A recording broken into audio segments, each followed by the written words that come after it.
So today let us start our online classes of biology. The first chapter here we have to study is reproduction in lower and higher plants. This year in our new textbook, the syllabus of all the chapters has been reduced due to COVID-19 for the board examination. But as far as the NEET examination, we have to study all the topics in details. We shall study all the bits or all the topics according to the NEET or the CET syllabus. The first chapter, reproduction in lower and higher plants. What does the word reproduction means? Reproduction is the formation or production of new individuals from the pre-existing organisms. It is the production of young ones of next generation from the parental organisms. In this chapter, reproduction is studied with reference to lower organisms and the higher plants.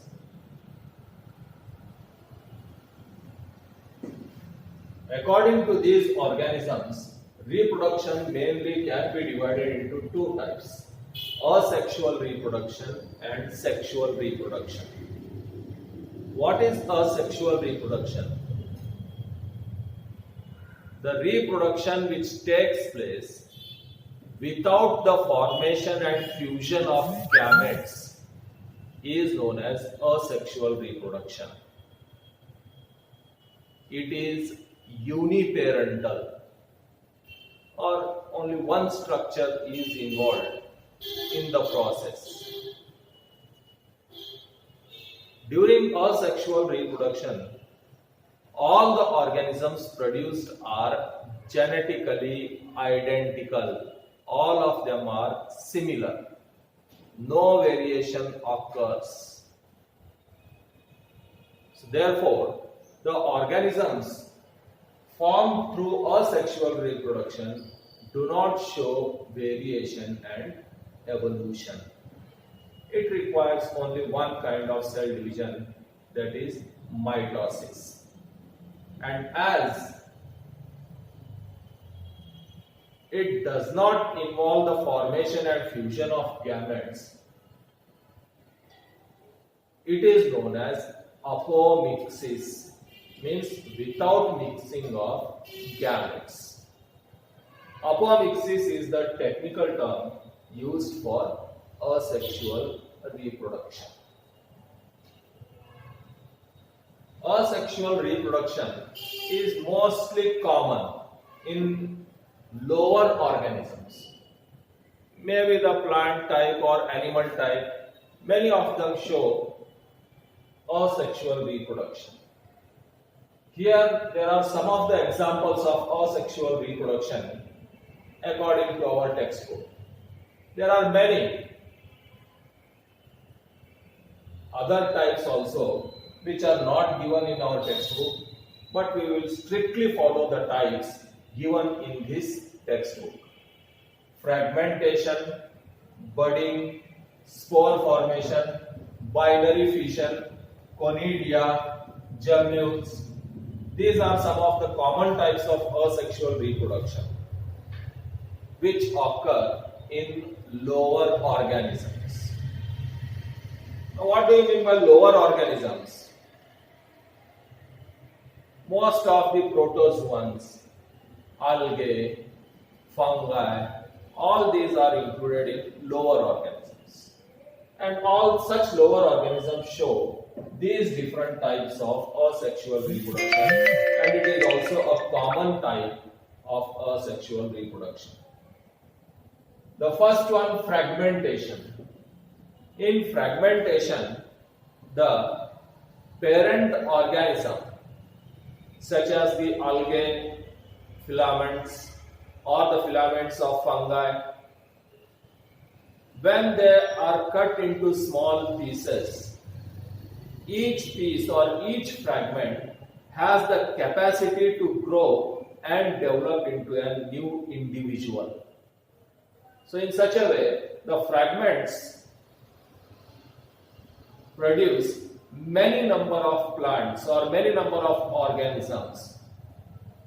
Hence, fragmentation multiplies the number of organisms at each step by asexual reproduction. Example for fragmentation is commonly Spirogyra, which is given in our textbook.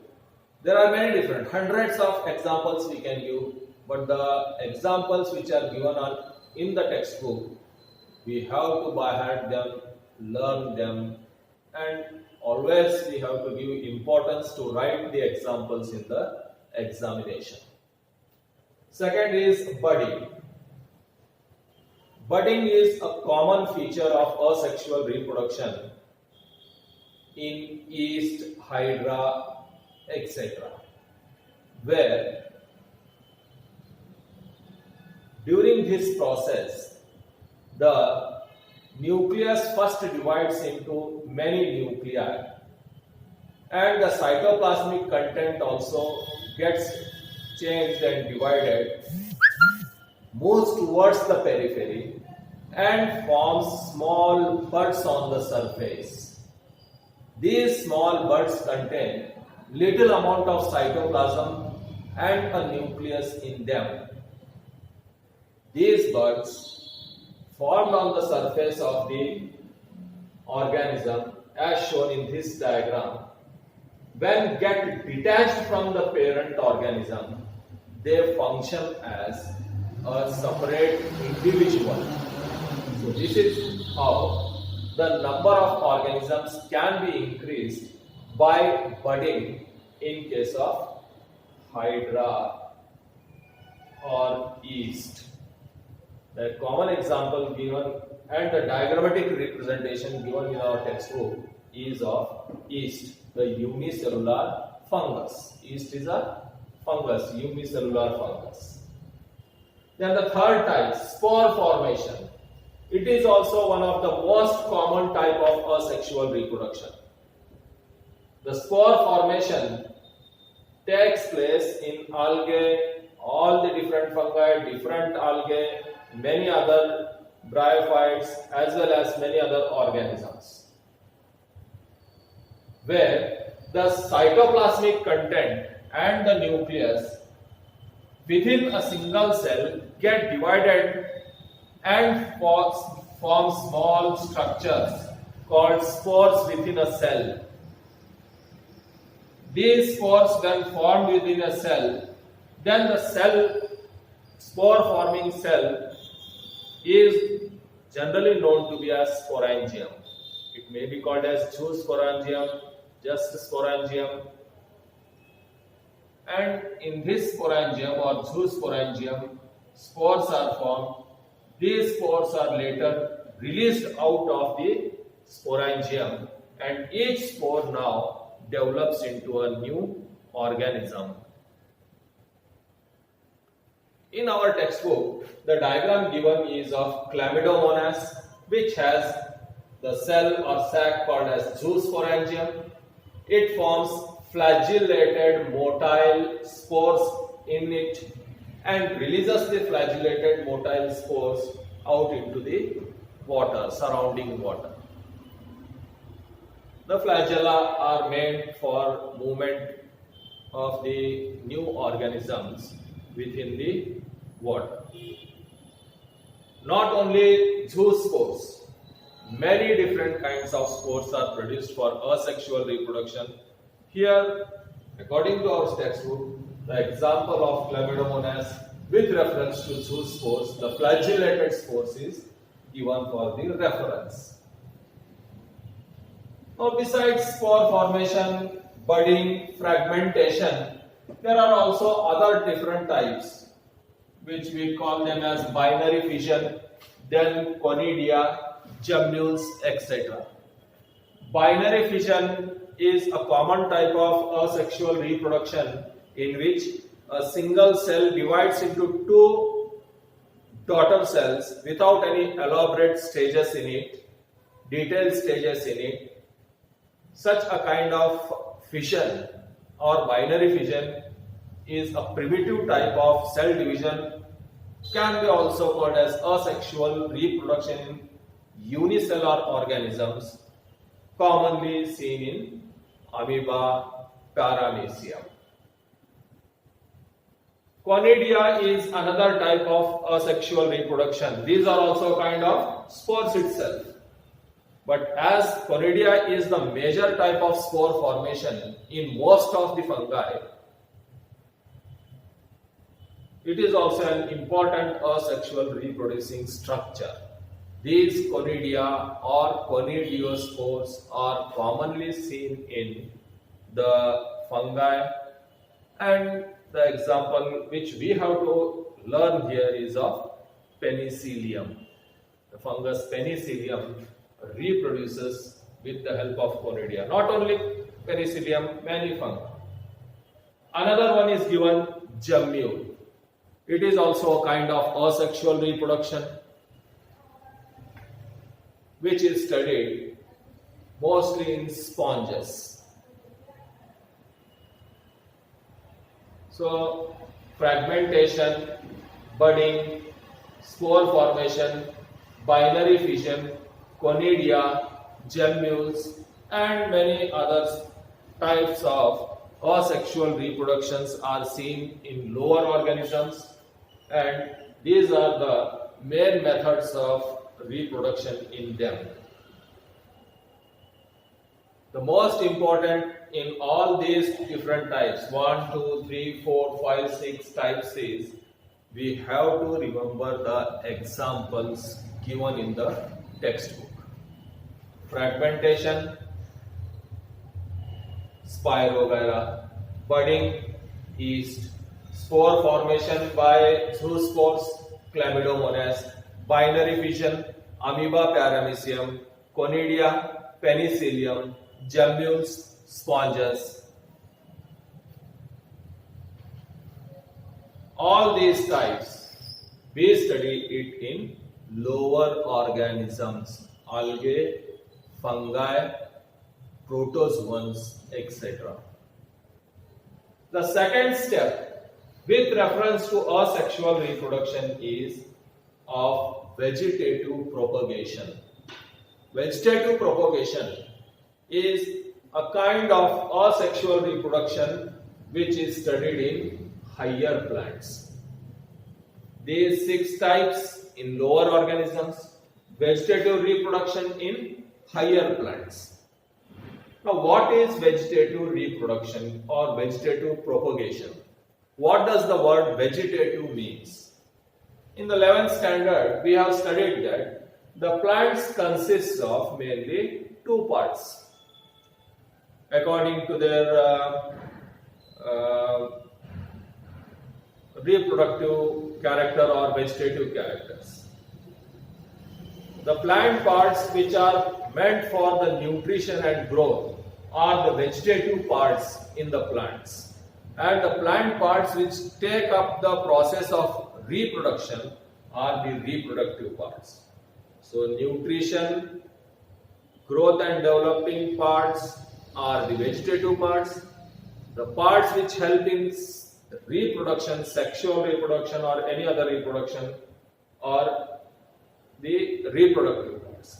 So when the vegetative parts like root, stem, leaf take part in reproduction, such a reproduction is known as vegetative reproduction or vegetative propagation. As it is also uniparental, it gives rise to similar kind of genetic parents. The process is included in asexual reproduction. Only one parent involved. The new parents or the new offsprings or young ones are genetically similar.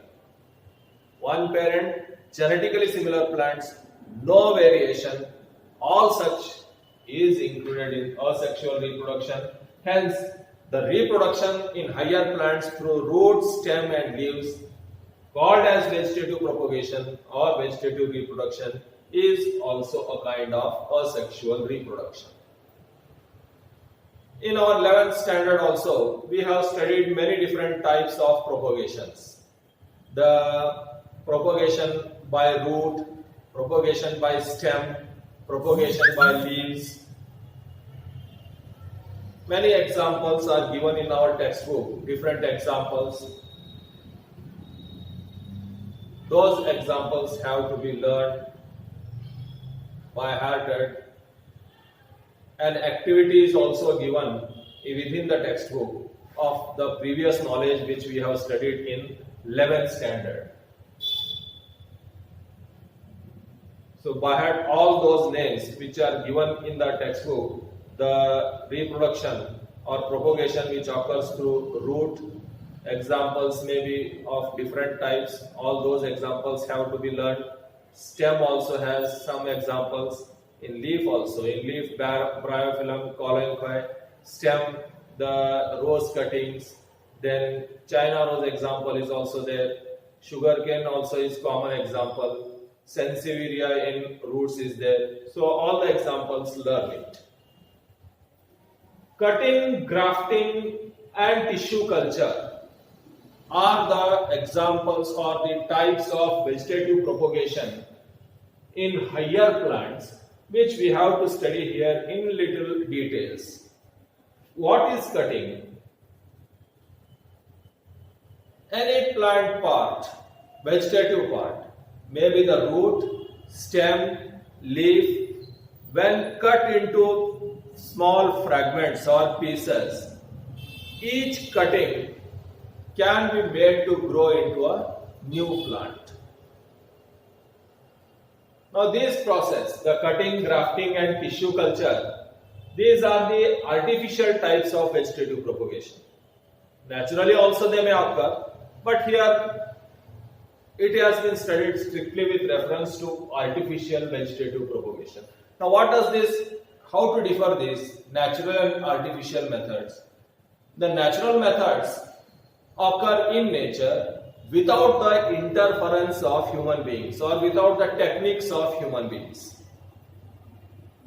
In many root, stem, leaves, many of them without the knowledge of human beings, without the human technique, when propagate, when the reproduction takes place by vegetative parts, it is natural methods of vegetative propagation, and the activity of the natural methods is given within the box in our first page of the chapter. Whereas these three are the artificial methods where human technique is utilized to multiply the number of plants or for vegetative propagation of the plants. Cutting is a common type which we observe in rose, sugarcane. Commonly we can also cultivate the plants of hibiscus, China rose plants by cuttings, where small cuttings of the plants are taken out maybe of the root, the stem or leaf, and they can be immersed in the wet soil and made to grow into a new plant. The most common observed vegetative propagation by cuttings is of roses, many other plants, as well as the sugarcane. The sugarcane in the sugarcane fields is propagated. The number of sugarcane plants are increased by cuttings of the stem of the plants. By leaf cuttings, the bryophyllum plant can be vegetatively propagated. Tamarind is a plant which can be propagated by root cuttings. Second one is grafting. Grafting is another type of vegetative propagation, artificial vegetative propagation, in which the two different plants are joined in such a way, plant parts are joined in such a way that they form a single plant and then grow to produce the necessary or maybe the necessary fruits or the seeds or according to the objective of the grafting. So first of all, let us know what is grafting. The first point, it is an artificial method of vegetative propagation. Second, what does grafting means? How to define grafting? The art of joining parts of two different plants of the same species in such a way that both of the parts get joined to each other and grow as a single plant. The parts of two different plants are joined in such a way that they form a single plant and resume growth.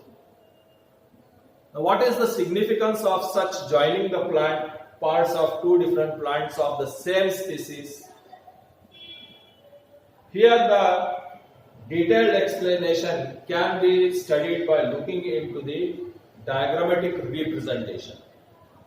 The first plant chosen here for its better root system is called a stalk plant. Another plant of the same species chosen for its better characters of the stem or say fruits, seeds, flowers is chosen for the experiment and is called as the scion plant. The part of the scion plant is taken from the scion plant and then it is grafted. Grafted means joined on the stalk plant. After joining on the stalk plant, binding of the two pieces at the joint is necessary. After some days, extra tissue grows at the region of joint and the two different plants now become a single plant and resume the growth. In this process, care has to be taken that the buds and leaves which are present on the stalk plants are completely removed out. They are not allowed to grow as per our objective. Our objective is to see that the buds and leaves which are present on the scion plant have to grow, because they grow and then produce the flowers or say fruits, seeds. We can harvest them as according to our objective aim for which we have done the grafting. Nowadays in horticultural plants, grafting is done and yield from the scion plant is obtained. Sometimes stem of the scion is not inserted on the stalk. Only a single bud of the scion. Single bud of the scion is removed from the scion plant, and then it is attached in the region of the bud at the stalk plant. Means when only bud of scion is grafted on the stalk plant and allowed to grow, it is known as bud grafting. General grafting is of stem. Just bud can also be grafted. It is also known as bud grafting. So in such a way, grafting is an artificial method of vegetative propagation through which we can harvest the necessary product from the scion plant or the scion part according to our objectives. Another type, tissue culture. It is also an artificial method of vegetative propagation. What is tissue culture? The culturing or the growing of the small tissue of the plant, maybe of the root, stem, leaf, or the culturing of a single cell of the plant on the nutrient medium in the laboratorical conditions is known as tissue culture. What is tissue culture? The culturing of the single cell or some tissue of the plants on the nutrient medium in the laboratorical conditions is known as tissue culture. By culturing the tissue in the laboratory, we can obtain many small propagules, which we generally here call them as micropropagules. These micropropagules can then be made to grow into many plants, and in such a way, by micropropagation of tissue culture, plants can be increased rapidly in hundreds and thousands plants. Hence, tissue culture is also known as a vegetative propagation. So here we can classify vegetative propagation in two types: natural, artificial. All which occurs naturally is in the environment is natural methods of vegetative propagation, takes place in roots, stem, leaves, many different types, many examples given in the textbook. Learn them by heart them. Whereas cutting, grafting and tissue culture, these three we strictly study with reference to artificial methods of vegetative propagation.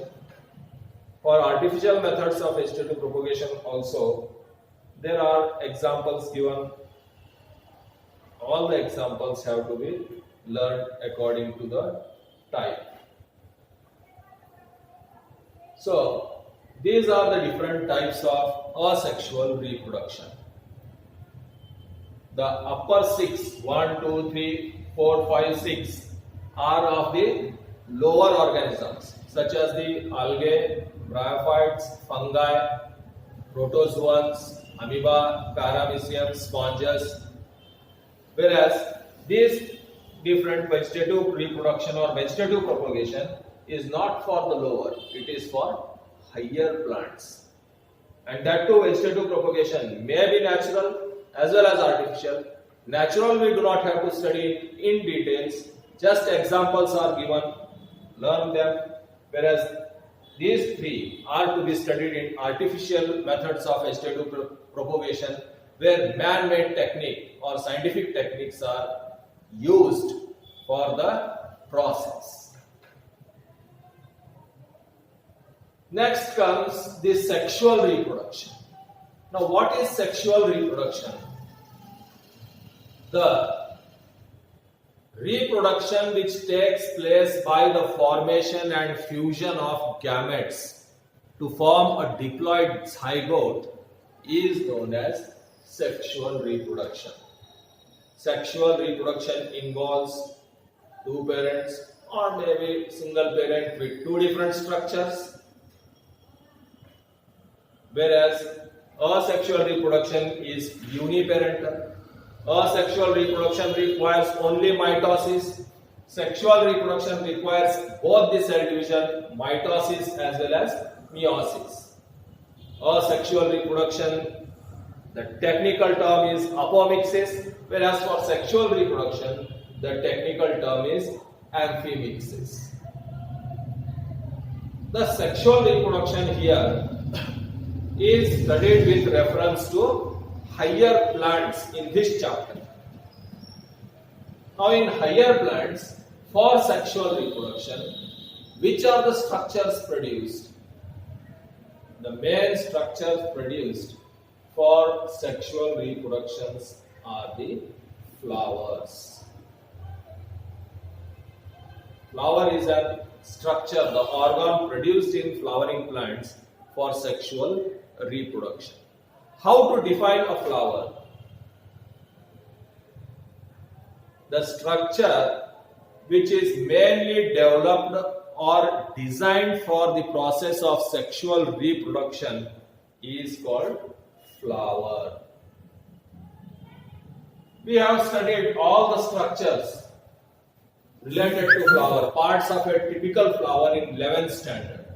But as in this chapter, we study reproduction in higher plants, we have to recall all the floral walls which are studied during the 11th standard.